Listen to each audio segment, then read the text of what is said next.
Assalamualaikum warahmatullahi wabarakatuh. Alhamdulillah, tidak henti-hentinya selalu kita ucapkan kalimat suci, kalimat sempurna, kalimat mulia, dan kalimat yang penuh dengan berkah kepada Zat yang maha suci, maha sempurna, maha mulia, dan maha penuh berkah. Allah, satu-satunya yang telah menciptakan semua yang di langit, semua yang di bumi, semua yang di kedalaman lautan, terjangkau atau tidak terjangkau oleh mata kita sebagai manusia. Sang pencipta Allah telah menggantungkan segala kebutuhan kita dengan kalimat mulia ini, maka sering-seringlah saudaraku mengucapkan kalimat Alhamdulillah. Dan juga kita panjatkan salam hormat kita, salam sejahtera, salam penghormatan kepada manusia terbaik, manusia yang telah membawa kepada kita hukum halal haramnya Allah, sehingga kita punya panduan hidup, dan juga diperintahkan oleh Sang Pencipta Allah sebagai ibadah untuk menjadikannya sebagai suri tauladan, dan mengucapkan salam hormat kepada manusia terbaik ini juga dijadikan ibadah bagi orang-orang beriman, dan Allah bersama malaikatnya juga mengucapkan salam hormat ini. Maka sangat wajar kalau kita selalu membacakan salawat dan taslim kepada Nabi besar Muhammad sallallahu alaihi wasallam. Kita melanjutkan bahasan sirah saudara seiman, dan kita masih di hiruk-pikuk dan luar biasanya dan dahsyatnya perang Badar. Kita masuk sedikit teman-teman sekalian ke berita kemenangan muslimin pada saat tiba di Madinah. Tadi kan sudah sampai berita ke Mekah. Sekarang kita lihat bagaimana waktu tiba berita di Madinah. Nabi SAW mengutus Abdullah bin Rawahah radhiyallahu anhu. Abdullah bin Rawahah nanti kita lihat adalah salah satu sahabat yang mati syahid di perang Mu'tah, ya, pada saat melawan Romawi. Nabi SAW mengutus beliau, Abdullah bin Rawahah radhiyallahu anhu, untuk masuk ke Madinah membawa berita gembira. Ini termasuk perintah, ya. Kita setiap kali ada berita gembira teman-teman sekalian, sunnah Nabi SAW kita berlumba-lumba menyampaikan kepada orangnya. Sunnah Nabi SAW, dan sunnah juga orang yang membawa berita gembira kepada kita, kita berikan hadiah. Itu sunnah Nabi SAW. Jadi kalau misalnya ada teman-teman kita dengar beritanya, misal anaknya lahir, dia masih di kantor, itu termasuk sunnah Nabi teman-teman, kita duluan sampaikan, oh saya dengar sudah melahirkan ini, selamat ya misal. Nah itu termasuk baik. Atau orang punya prestasi dunia yang positif, dapat jabatan kerja, lulus kuliah, segala macam, itu adalah hal yang positif. Itu termasuk kita ucapkan selamat. Atau dia baru dapat anak dilahirkan, ini semua termasuk. Saat masuk kota Madinah, sahabat Nabi Abdullah ibn Rawahah menggunakan cara yang unik ini. Dia dengan ada satu orang lagi, tapi maaf saya sendiri di sini mungkin saya harus mencari kembali siapa nama temannya Abdullah bin Rawahah. Jadi Nabi utus 2 orang masuk ke Madinah.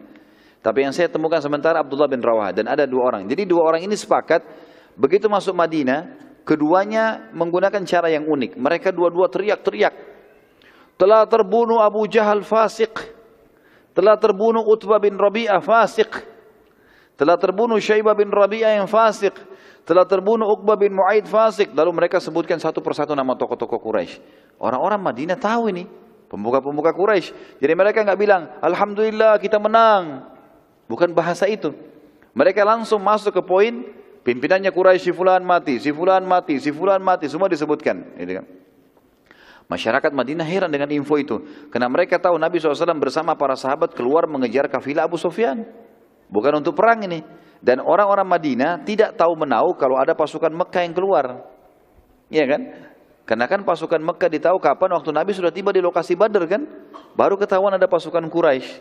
Baru ketahuan kafilah Abu Sufyan lolos. Gitu. Tetapi kenapa berita tiba-tiba sampai kepada mereka terbunuh pemuka-pemuka Quraisy? Lalu masyarakat mulai kumpul. Tujuannya sebenarnya untuk mengajak mereka ngumpul.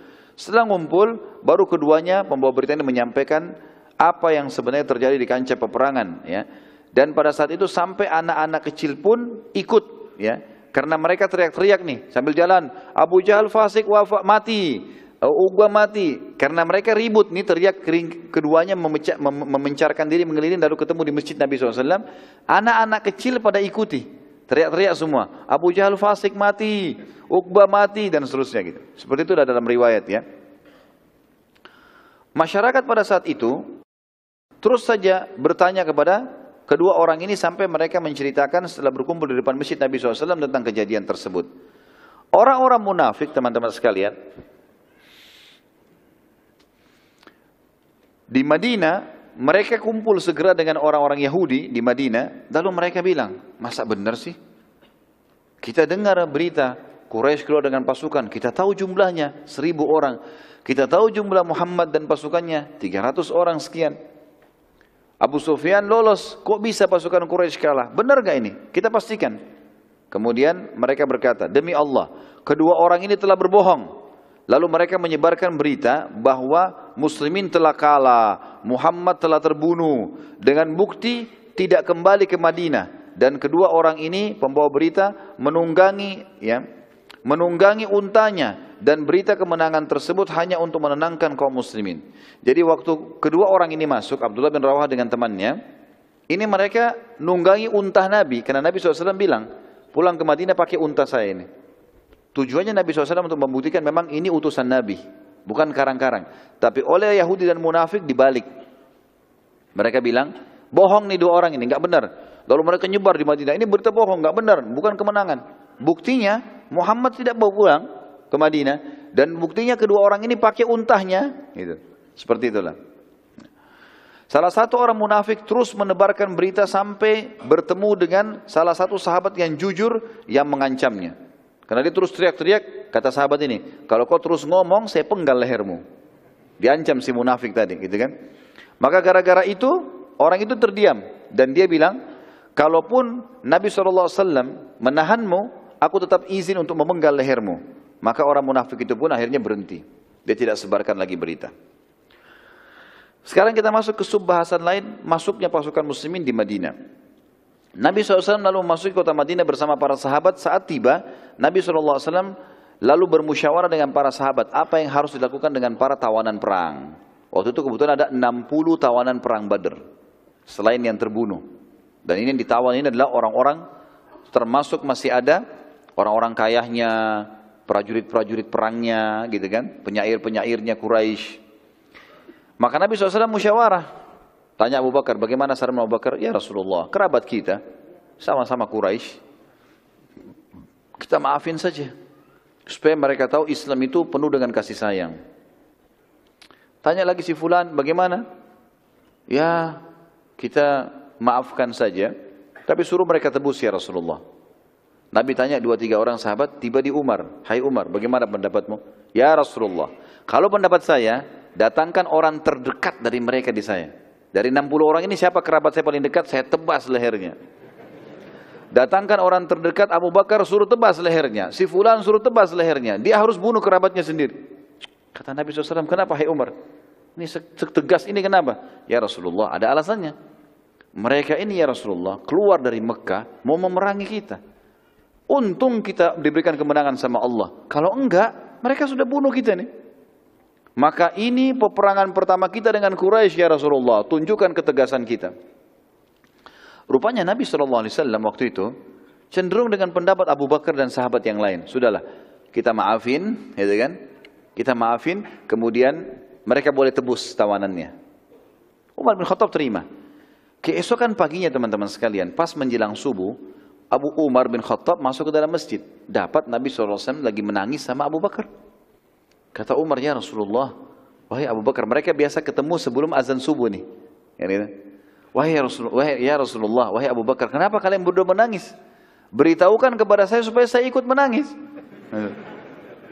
Karena bagi Umar gak mungkin dua orang ini nangis kecuali ada masalahnya nih. Ini penting, Nabi dan Abu Bakar nangis ini berarti penting. Kata Nabi SAW, wahai Umar, telah turun firman Allah yang mendukung pendapatmu. Kalau bukan karena Allah sudah takdirkan kita selamat, maka kami semua akan binasa kecuali kamu. Umar menangis. Sambil menangis, lalu Nabi SAW membacakan firman Allah Subhanahu Wa Taala di dalam surah Al-Anfal, surah nomor 8, ayat 67 sampai 68. 2 ayat turun waktu itu, yang mendukung pendapat Umar bin Khattab radhiyallahu anhu.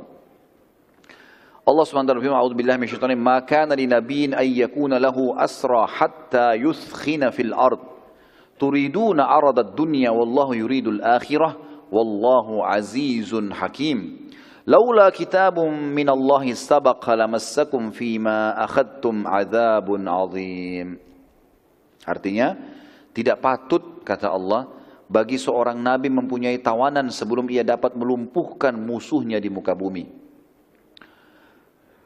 Kalian menghendaki harta benda dunia, sedangkan Allah menghendaki pahala akhirat untuk kalian.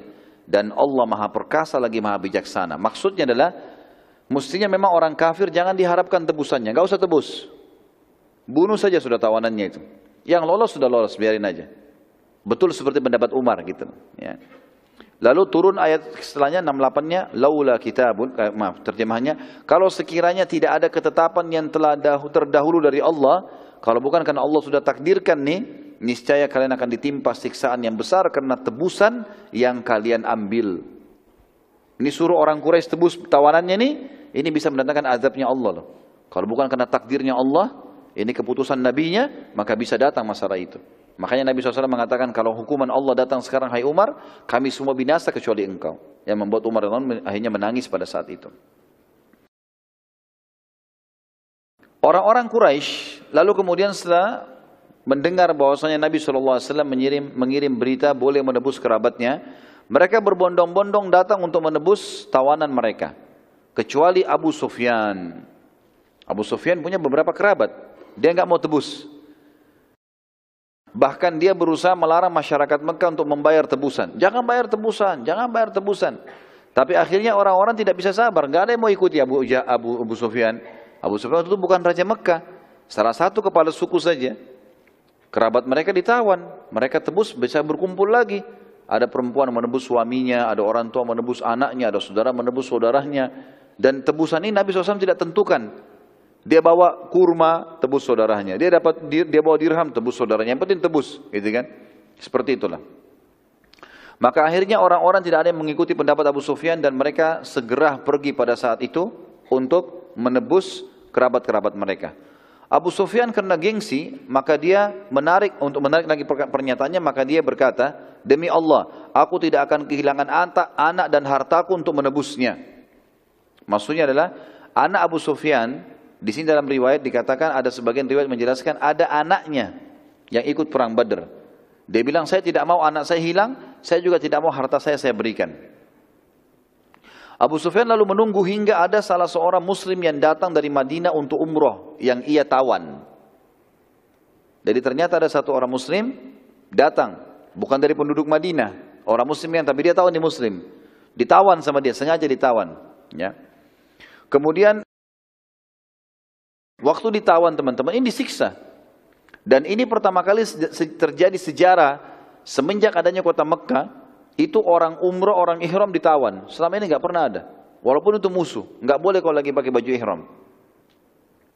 Masyarakat Mekah mengingatkan Abu Sufyan, bila engkau tidak melepaskan muslim yang sedang umrah yang engkau tawan, maka pasti tidak ada lagi orang yang mau datang haji atau umrah ke Mekah ini. Karena merasa tidak aman. Abu Sufyan menjawab, aku tidak peduli sampai muslimin melepaskan anakku. Pada saat berita itu sampai kepada Nabi SAW, Nabi SAW memerintahkan agar anak Abu Sufyan dibebaskan sebagai muslim, ya, sebagai tebusan muslim yang sedang ditawan oleh Abu Sufyan. Termasuk kisah berhubungan dengan masalah Badr ini teman-teman sekalian adalah kisah Abul As. As bin Abul As. Siapa orang ini teman-teman sekalian? Ada yang tahu? Hah? Siapa yang tahu? Saya kasih buku nih. Ahsant. Nih, ambil dua sekalian. Menantu Nabi SAW. As bin Abi As. Ini menikah dengan siapa? Zainab. Mestinya ente jangan jawab lagi. Sini ada angkat tangan tadi, tapi sudah disebut. Baik. Anak mantu Nabi SAW. Nabi kan punya 4 anak perempuan ya. 4 anak perempuan. Siapa yang mau sebutin? Hah? Hah?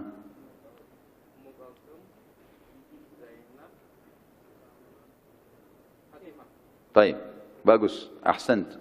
Nih, sebutin 4. Siapa yang tua anak laki Nabi SAW? Hah?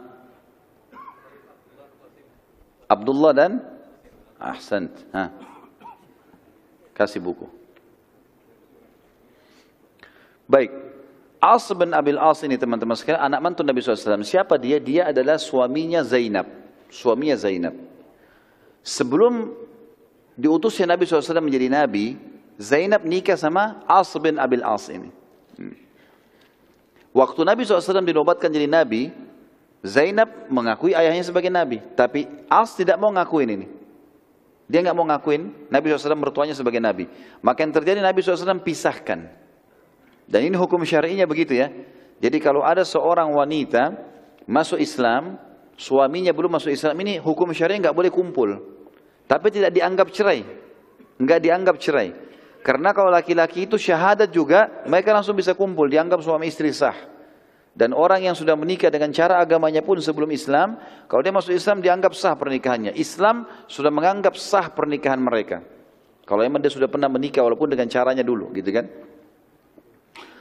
As bin Abil As teman-teman sekalian ini ikut dalam perang Badr bersama orang-orang Quraisy. Jadi anak mantu Nabi ikut berperang memerangi mertuanya nih. Dia termasuk salah satu tawanan di perang Badr.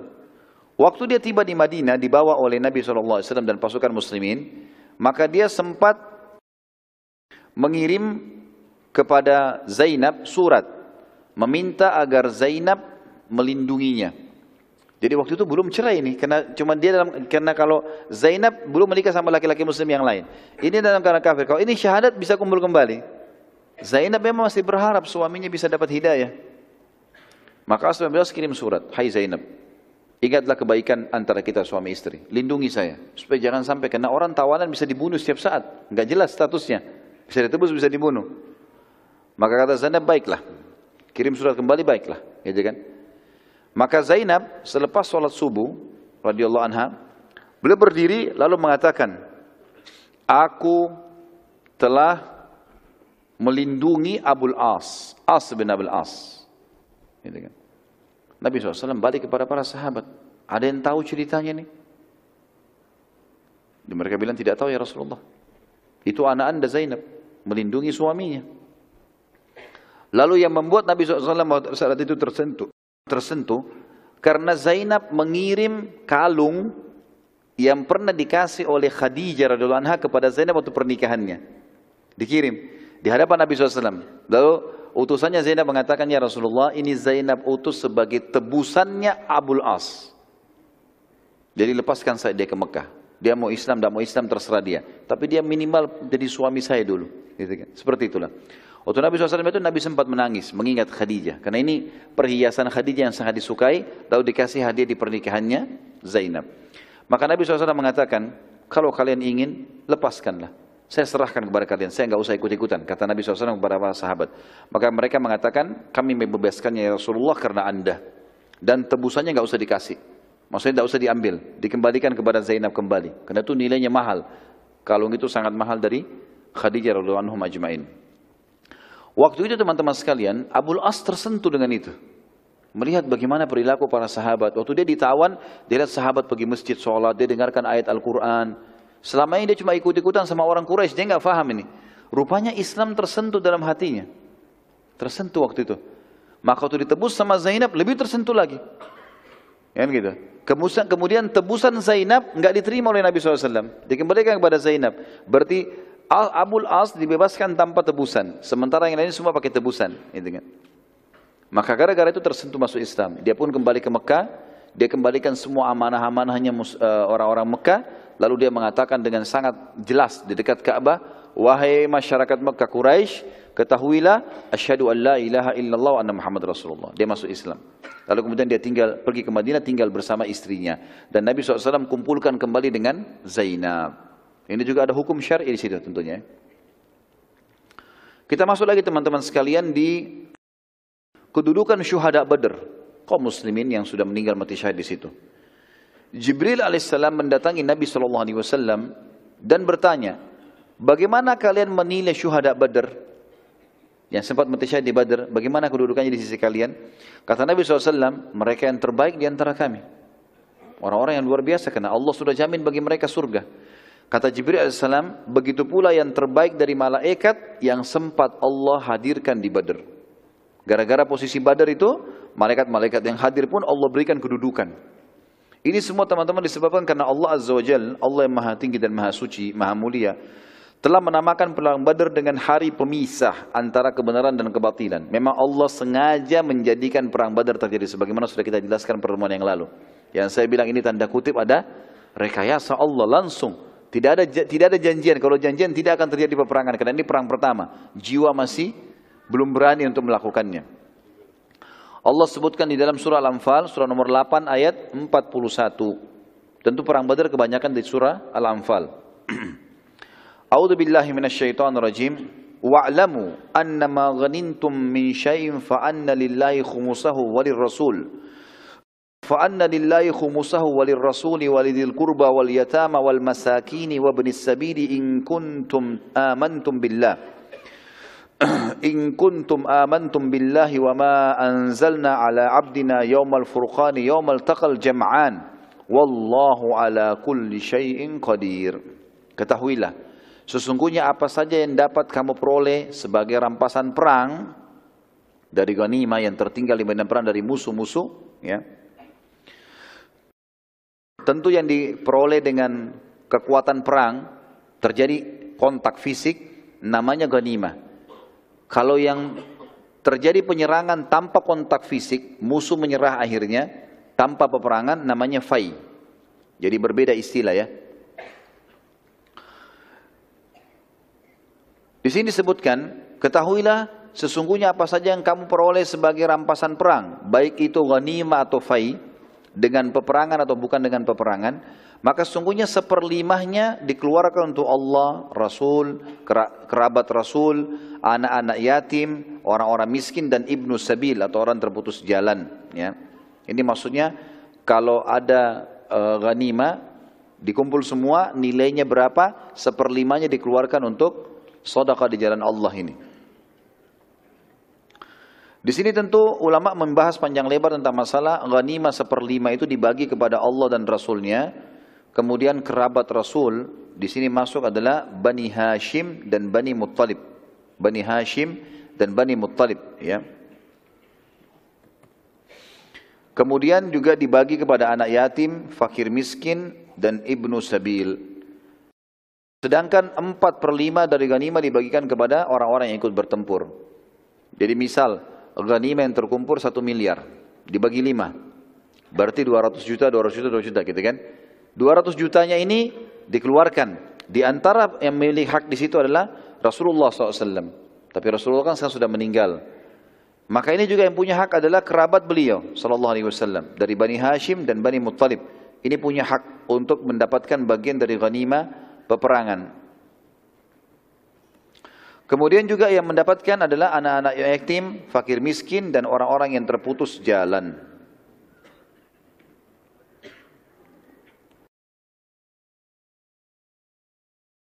Kata Allah SWT dalam ayatnya, jika kalian beriman kepada Allah dan kepada apa yang telah kami turunkan kepada hamba kami Muhammad di hari Furqan.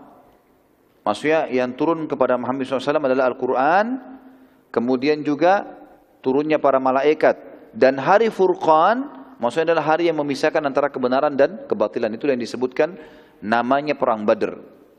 Yaitu di mana hari bertemunya dua pasukan yang Allah Maha Kuasa atas segala sesuatunya. Baik, kita sekarang masuk teman-teman sekalian ke kematian Abu Jahal, Fir'aunnya umat ini. Kita review kembali masuk ke kancah peperangan. Jadi waktu tadi kakinya ditebas oleh Mu'adz dan Auf Ibn Afra.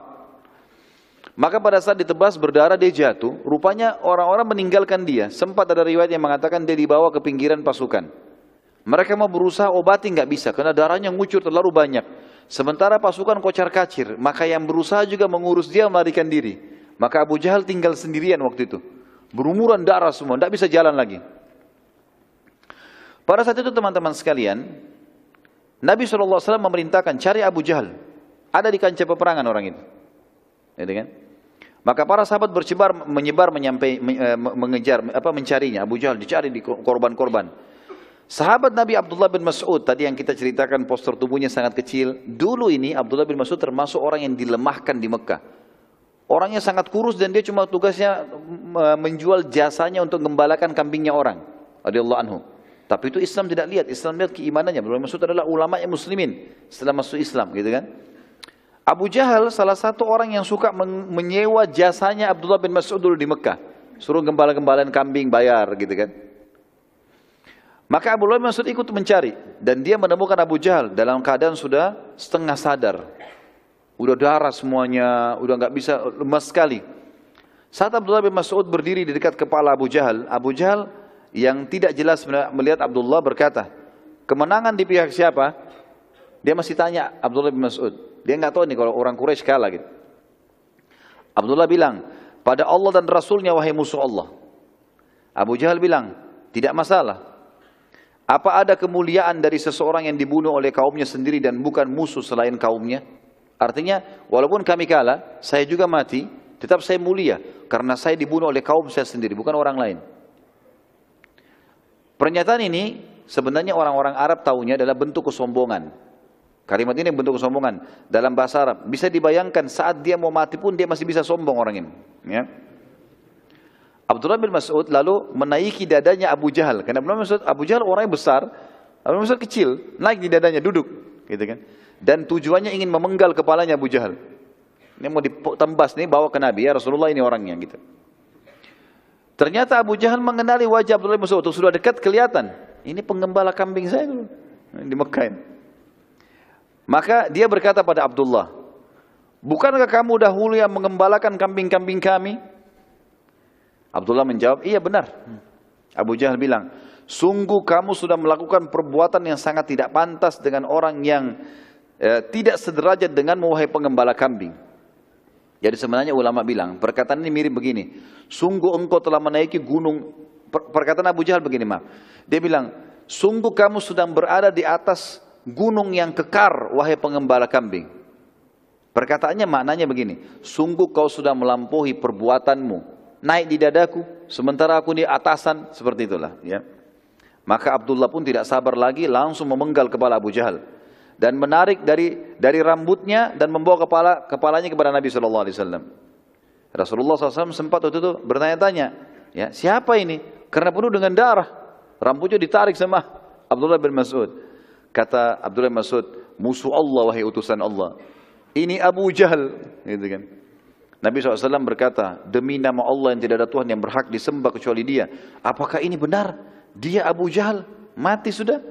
Kata Abdullah, demi Allah yang tidak ada Tuhan yang berhak disembah kecuali Ia. Ini adalah Abu Jahal. Saya sendiri yang menebas lehernya ya Rasulullah. Maka Nabi SAW segera sujud syukur gara-gara itu. Ya. Kemudian beliau SAW bersabda saat bangun dari sujudnya, sungguh orang ini Fir'aunnya umat ini. Sungguh orang ini adalah Fir'aunnya umat ini. Makanya dapat julukan Fir'aunnya umat ini. Baik, kita tutup teman-teman sekalian dengan beberapa kejadian antara perang Badar dan perang Uhud. Itu tadi akhir hidupnya Fir'aunnya umat ini adalah Abu Jahal. Beberapa kejadian antara perang Badar dan perang Uhud karena dekat sekali nih. Perang Badar tahun 2 Hijriah, perang Uhud tahun 3 Hijriah. Yang pertama adalah ada proses pembebasan tawanan dulu. Kejadian ini terjadi antara perang Badar dan Uhud, kan? Orang-orang Mekah terus membebaskan tawanan perang.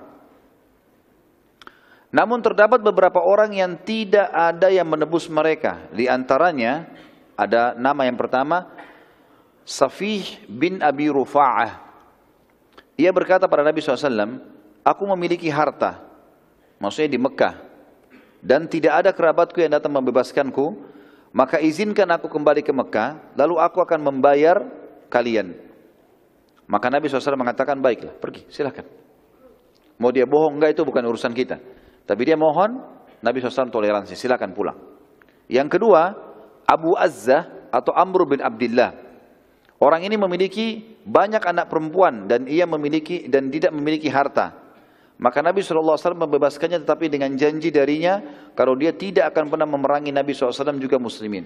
Nabi tahu orang ini ya hartanya tidak ada, tidak mungkin ada yang tebus dan semua di Mekah kerabatnya cuma anak perempuannya.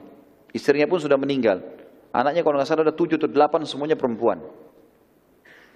Maka Nabi SAW kena tahu bebaskan dia. Tapi janji, nggak boleh ikut-ikut lagi kalau ada peperangan menyerang muslimin, jangan ikut. Dia bilang baik, saya janji, dibebaskan. Ternyata ya di salah satu peperangan setelah itu dia terlibat dan dia tertawan lagi. Pada saat Nabi SAW melihatnya, ya, kata dia ya, kalau kalian melepaskanku maka aku janji tidak akan memerangi kalian lagi. Kata Nabi SAW, tidak mungkin dan tidak pantas orang mukmin jatuh di lubang 2 kali. Pernah dengar hadis ini ya? Baik, sebab disebutkannya justru karena kejadian orang ini. Dia menjanjikan 2 kali, namanya Amr bin Abdullah. Ini sababul wurud hadis. Kalau Al-Quran kan ada sababun nuzulnya. Lalu kemudian Nabi SAW memerintahkan agar dia dibunuh. Ya.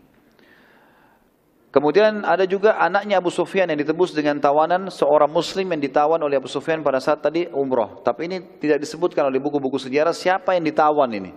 Karena anak Abu Sufyan cukup banyak. Tapi akhirnya dibebaskan ke Mekah. Ini kejadian pertama antara perang Badar dan perang Uhud. Sekarang kita masuk kejadian kedua, ada Ghazwat Bani Sulaim dan Ghazwat Suwaik. Ghazwah, saya pernah jelaskan teman-teman, kalau peperangan dihadiri oleh Nabi SAW dikatakan Ghazwah namanya. Peperangan dihadiri Nabi SAW namanya Ghazwah. Kalau peperangan tidak dihadiri Nabi SAW namanya Ma'rakah dalam bahasa Arab.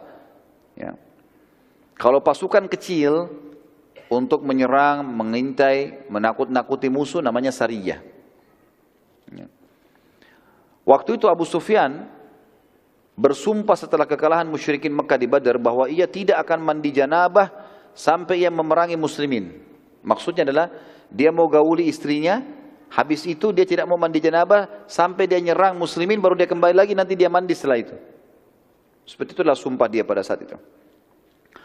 Maka ia pun berhasil mengumpulkan 200 orang yang kerabatnya ada yang jadi korban di Badar, lalu kemudian mereka berkumpul, lalu segera mereka menuju ke Madinah.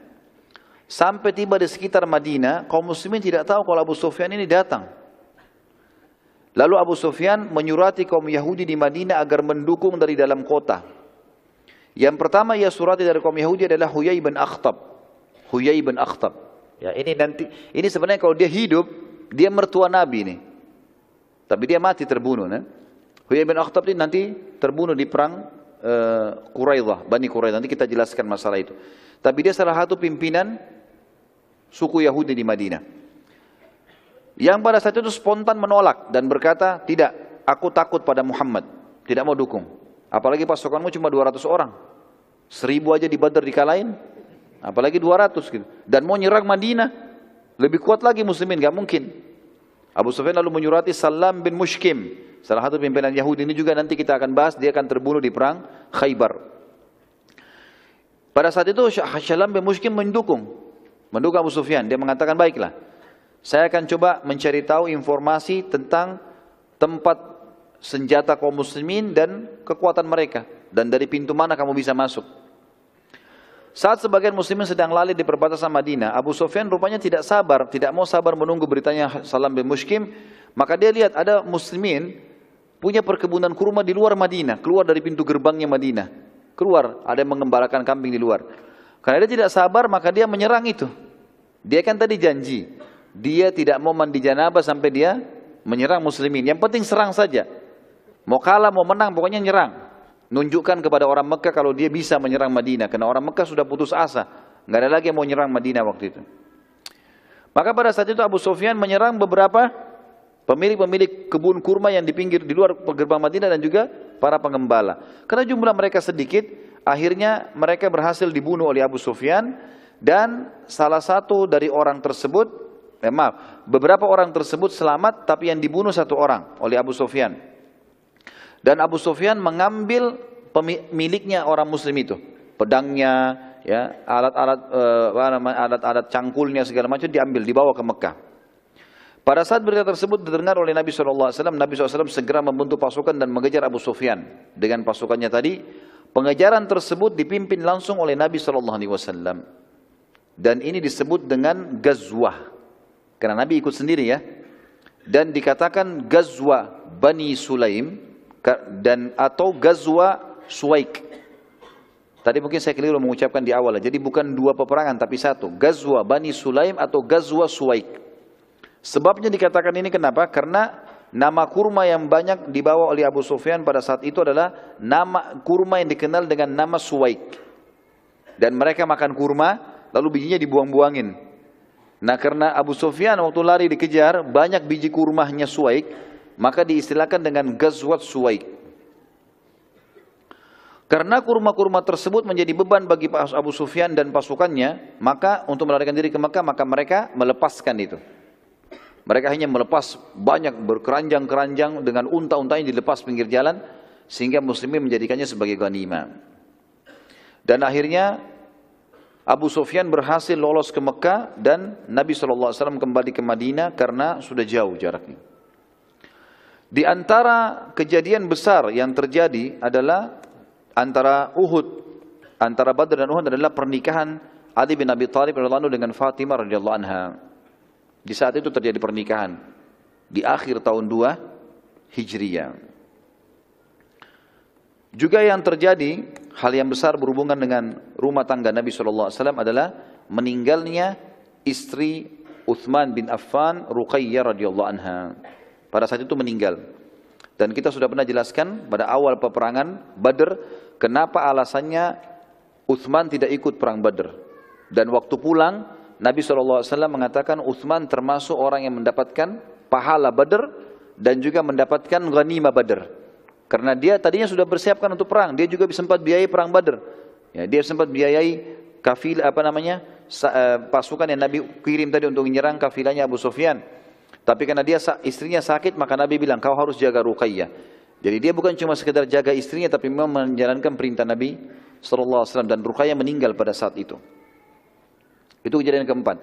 Kejadian kelima, terjadinya Ghazwat Ghatafan. Dan Ghatafan adalah satu suku yang besar di pinggiran Jazirah Arab yang pada saat itu memang mereka bersiap-siap menyerang Madinah. Maka Nabi SAW menyerang mereka lebih dahulu, tepatnya terjadi di awal tahun 3 Hijriah. Jadi ini rentetan ini semua sampai terjadi perang Badr ya. Jadi kejadian-kejadian yang terjadi. Badr terjadi di Ramadan tahun 2 Hijriah. Perang Sulaik, Bani Sulaim atau Suwaik tadi terjadi di Syawal. Jadi beberapa hari saja. Bulan depannya setelah perang Badr terjadi ini. Zulqa'dah sampai Muharram tidak ada peperangan dan bulan Safar pada saat itu di tahun 3 Hijriah Nabi SAW menyerang Ghatafan. Suku Ghatafan suku yang besar. Mereka punya personel perang 10.000 orang.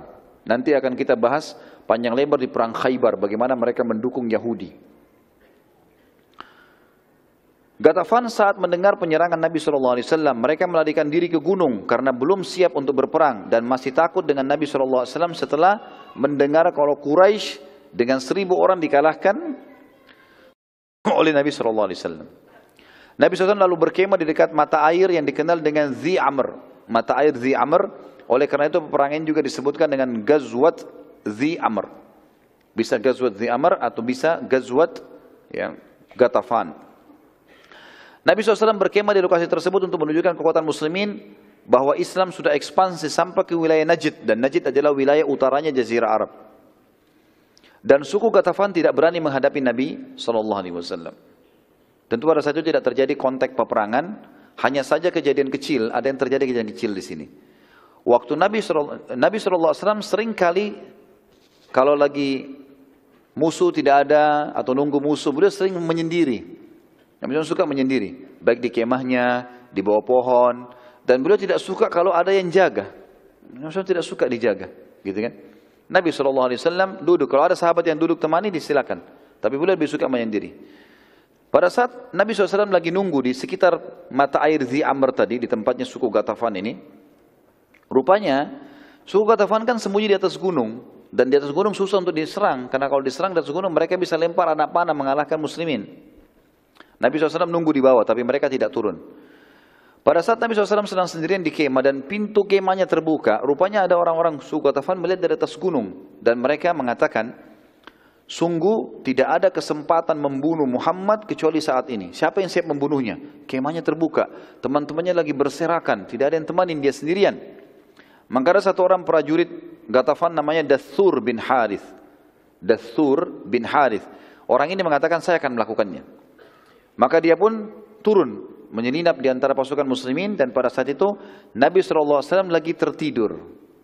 Tiba-tiba dengan kelelahan tertentu, Dathur bin Harith tanpa diketahui oleh muslimin sudah ada dalam kemah Nabi SAW. Dan luar biasanya dia sudah berada di atas kepala Nabi SAW dan sudah henuskan pedangnya dan diletakkan di leher Nabi SAW.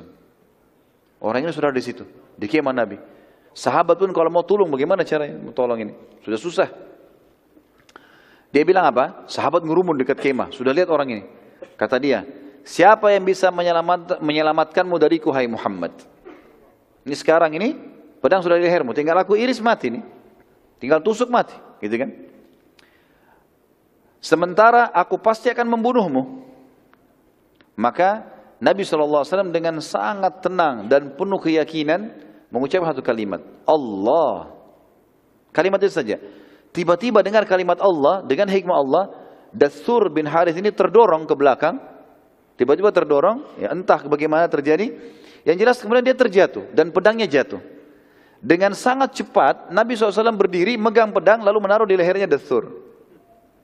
Lalu kata Nabi SAW kepada Dathur, siapa yang bisa menyelamatkanmu dariku sekarang? Maka Dathur berkata, tidak ada. Perdamaian, hai Muhammad, perdamaian. Damai.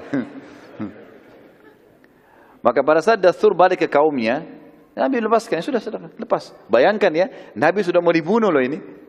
Nabi masih biarkan, sudah pergi aja. Dia pergi.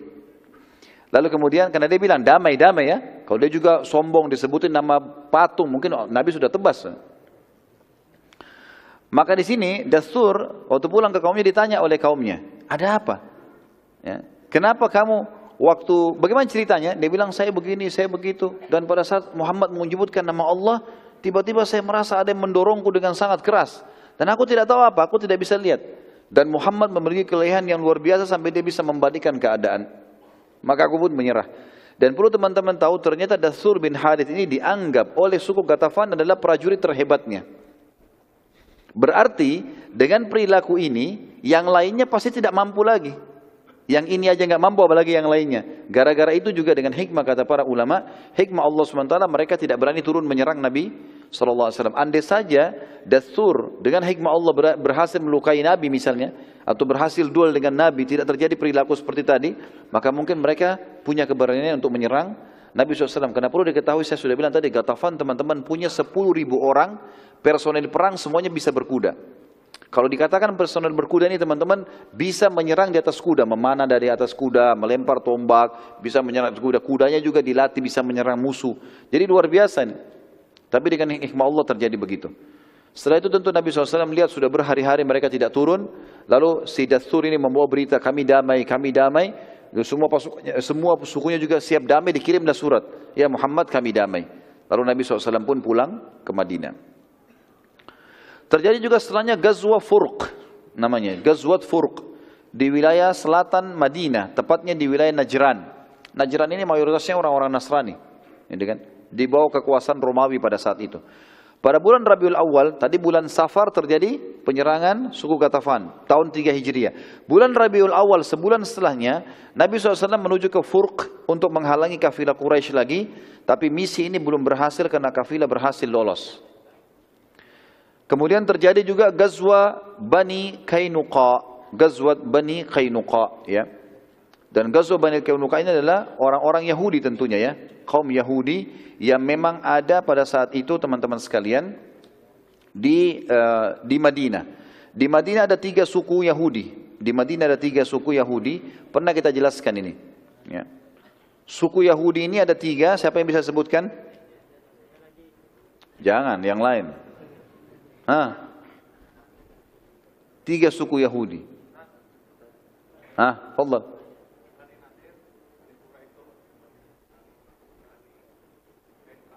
Baik, ahsant. Ini pentingnya majelis ilmu harus hafal ini ya. Jangan cuma masuk sini keluar sini, tutup yang ini. Biar dia tinggal di dalam ini. Jadi 3 suku Yahudi, Qainuqa, Nadir dan Quraidah. Sering kita ulang ini. Dan ini perlu diketahui teman-teman karena mereka yang hidup sezaman dengan Nabi SAW. Dan setelah itu banyak Yahudi sekarang menyebar dari 3 suku ini. Seluruh dunia, kebanyakan dari mereka. Gitu kan? Baik, suku Yahudi ini tiga-tiganya diusir dari Madinah. Dan mereka nanti menuju ke Khaybar, lalu mereka diusir dari Khaybar, keluar dari Jazirah Arab di zaman Umar bin Khattab. Nanti kita akan jelaskan panjang lebar semua masalah itu. Dan jelas, mereka dikeluarkan dari Madinah karena ada sebabnya. Selama orang kafir di wilayah Muslim tidak buat masalah, tidak akan diganggu. Dan itu subhanallah sudah menjadi sebuah sorotan mata di dunia ini. Semua orang tahu. Kalau negara itu mayoritas Muslim, non-Muslimnya tidak diganggu. Kalau kita balik, Muslim dan minoritas sudah umum kalau ditindas. Gitu kan? Itu subhanallah terbukti dalam fakta sejarah. Ini juga terlihat di depan mata.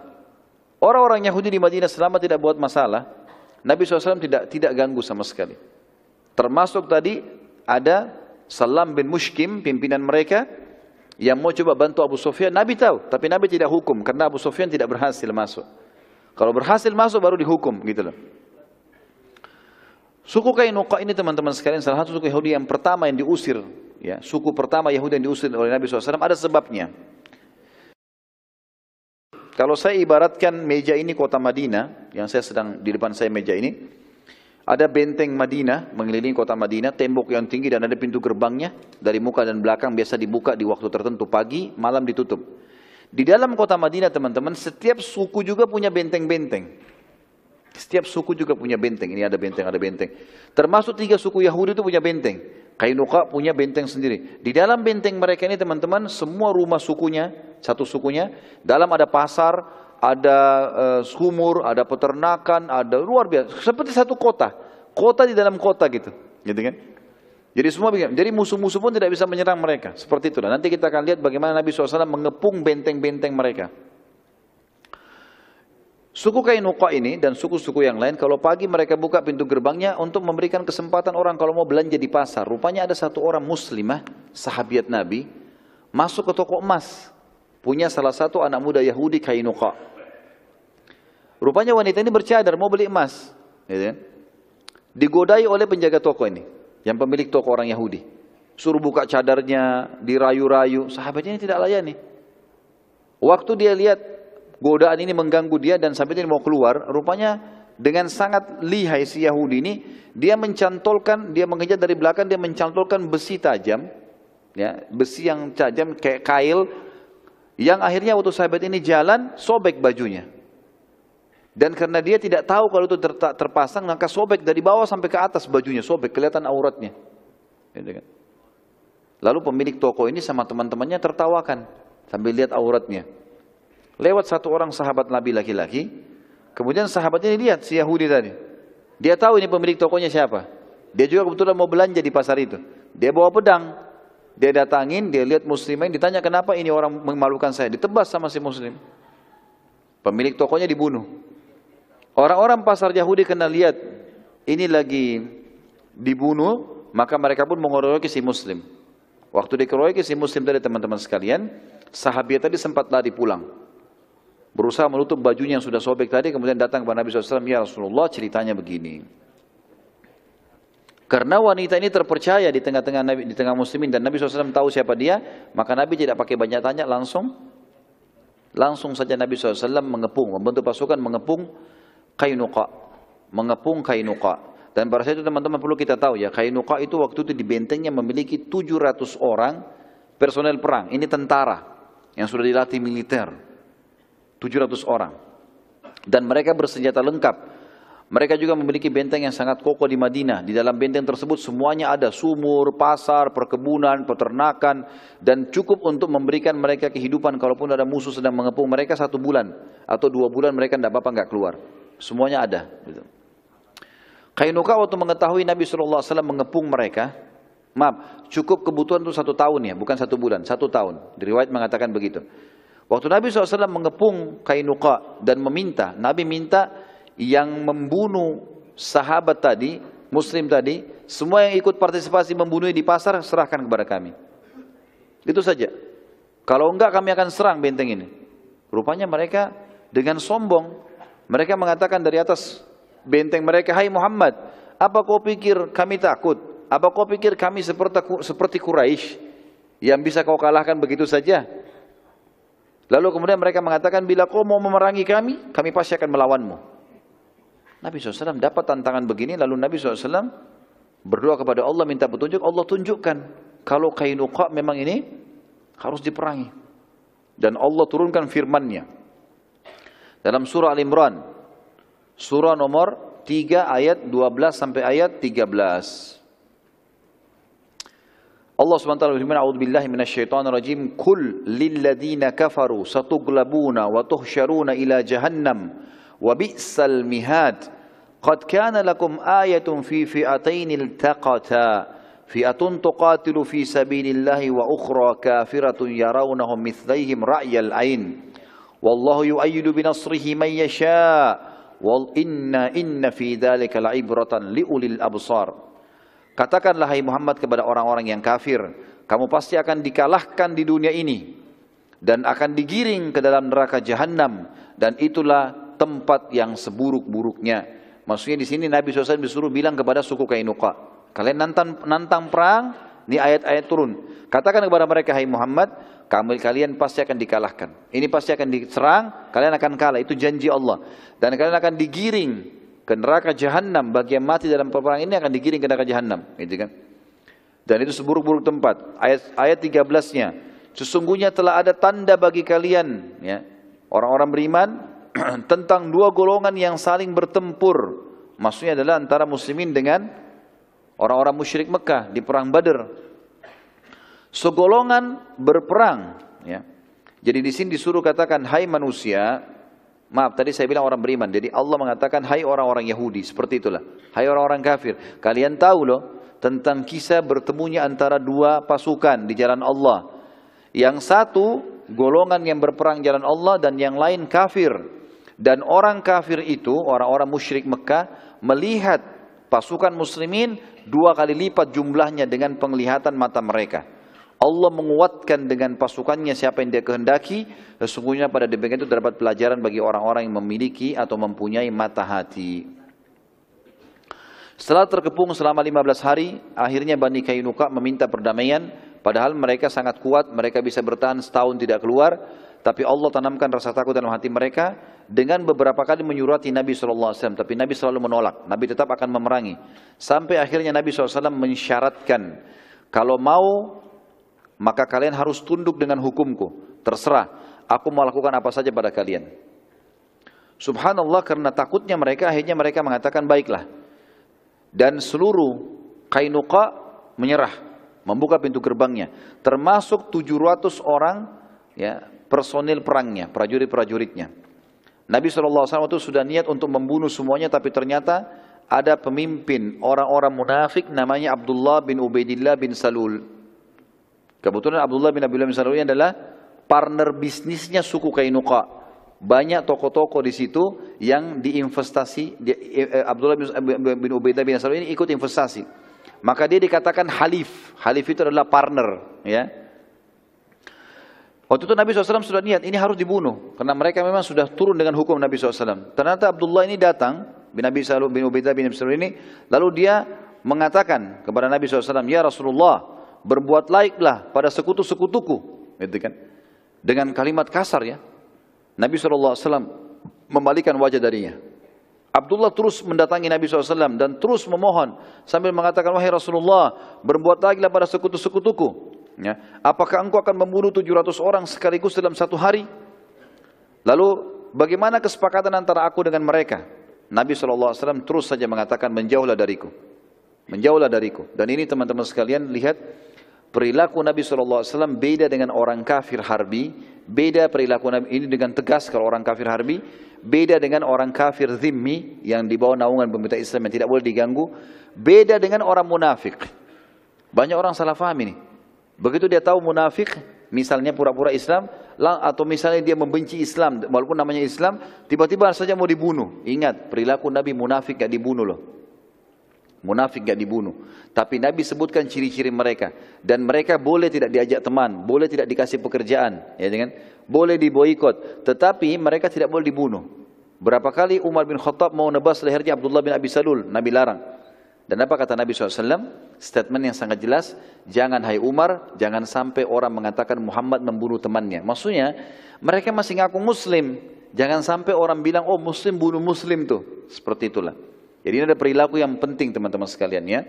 Dan jangan sampai ada seorang muslim lagi jalan dengan orang yang mungkin divonis sebagai seorang munafik, gitu kan? Karena ciri-cirinya, kebetulan ketemu lalu kemudian kita menganggap, oh berarti orang ini juga munafik. Tidak boleh teman-teman. Bagaimana orang-orang yang suka vonis begini kalau dia lihat waktu Abdullah bin Ubaidah bin Salul datang ke Nabi SAW dan ngomong. Bagaimana kalau di zaman Nabi ada kamera teman-teman sekalian dan mereka lihat orang-orang munafik dulu di majelisnya Nabi. Mungkin sudah Nabi juga disalahkan, gitu kan? Jadi nggak boleh sembarangan ini. Kita harus tetap adil melihat individu muslim itu. Karena kita tidak bisa tahu ini munafik atau bukan, gitu kan? Dan kalaupun dia datang ngobrol, Nabi SAW masih layani, bahkan dia minta 700 personel ini jangan dibunuh. Terus saja dia datang, ya. Abdullah terus mengatakan, aku tidak akan membiarkanmu wahai Rasulullah sampai engkau berbuat baik pada sekutu-sekutuku. Sampai akhirnya Nabi SAW mengatakan, baiklah, ambil semua untukmu, silahkan. Akhirnya Abdullah memerintahkan agar 700 orang itu dibebaskan. Sebagian dari kaum Qainuqa karena masih takut dan akhirnya karena takut mereka hijrah ke wilayah Khaybar. Mereka hijrah ke wilayah Khaybar. Terakhir teman-teman sebagai penutup adalah Sariyah Zaid bin Harithah. Ini semua kejadian sebelum perang Uhud. Insya Allah nanti malam kita akan bahas awal peperangan Uhud itu sendiri. Sariyah Zaid bin Harithah ke Al-Quradah, daerah Al-Quradah, masuk wilayah Najd antara Rabzah dan Ghamrah di tepi Zatul Irq. Ya, dikenal juga dengan perang Zatul Irq. Sariyah saya sudah bilang teman-teman definisinya adalah 3 orang ke atas, 3 sampai 100 ya. Di atas 100 sudah dinamakan pasukan. Kurang dari 100, 3 sampai 100 dikatakan Sariyah. Pada saat itu Allah Azza wa Jalla menakdirkan terjadi pertemuan antara seorang sahabat yang bernama Sulaik. Pernah bersahabat dengan salah satu dari kafir Quraisy yang bernama Naim bin Mas'ud. Naim bin Mas'ud. Suatu hari pada saat sedang mabuk bersama, lalu Naim dalam keadaan mabuk tidak sadar menceritakan info tentang kafilahnya Abu Sufyan, kafilahnya Quraisy. Jadi Sulaik ini muslim. Dia bersahabat sama Naim bin Mas'ud. Satu waktu bertemu, kafir sama muslim bertemu, teman sama teman di satu tempat. Rupanya si Naim ini lagi mabuk. Lalu dia ceritakan bahwasanya ada kafilah Quraisy mau keluar. Dia sudah tidak sadar ini muslim depannya atau bukan. Tapi ini dianggap temannya. Maka spontan waktu itu dengan sangat detail diceritakan, Sulaik mengumpulkan seluruh info tentang kafilah tersebut dari Naim lalu segera melaporkan kepada Nabi SAW. Ya. Pada saat itu teman-teman sekalian,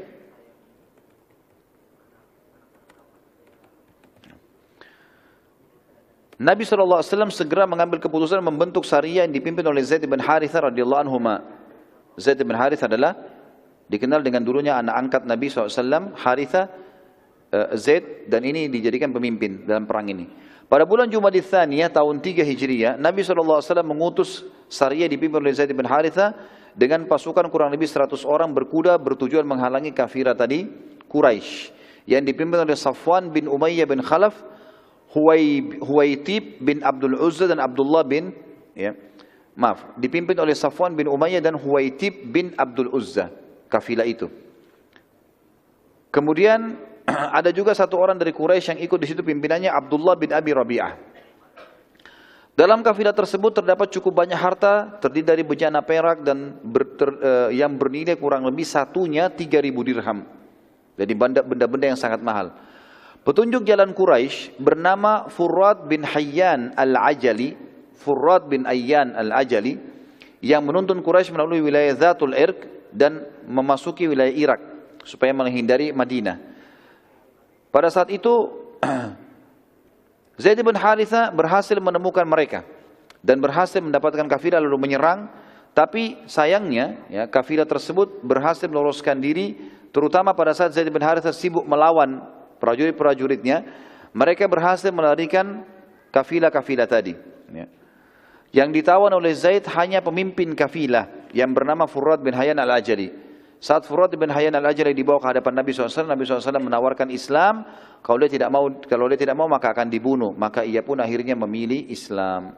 Dia memilih Islam dan dianggap misi ini tetap dianggap berhasil walaupun tidak sempat mendapatkan kafilah karena Zaid bin Harithah menawan pimpinannya dan pimpinan kafilah masuk Islam. Allahu alam bissawab. Ini insyaallah yang bahasan kita teman-teman sekalian, dan kita akan masuk insyaallah di bahasan kita setelahnya masalah perang Uhud ya.